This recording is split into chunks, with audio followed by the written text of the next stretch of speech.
না একটা মাছওয়ালি ছিল, রোজ আসতো প্রণাম করতে আর বলতো কি আমার জানো তো বাবু এরকম একটা গোপালের খুব শখ খুব শখ।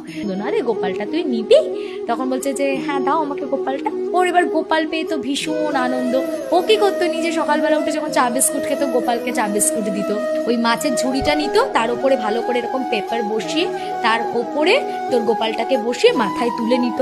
এবার যখন যার বাড়িতে মাছ বিক্রি করতে যেত আস্তে করে ঝুড়িটাকে নামাতো, গোপালটাকে সাইডে রেখে মাছ টাছ বিক্রি করে আবার পেপার দিয়ে ঢেকে দিয়ে তার উপরে গোপালকে বসিয়ে আস্তে করে মাথায় তুলে নিত।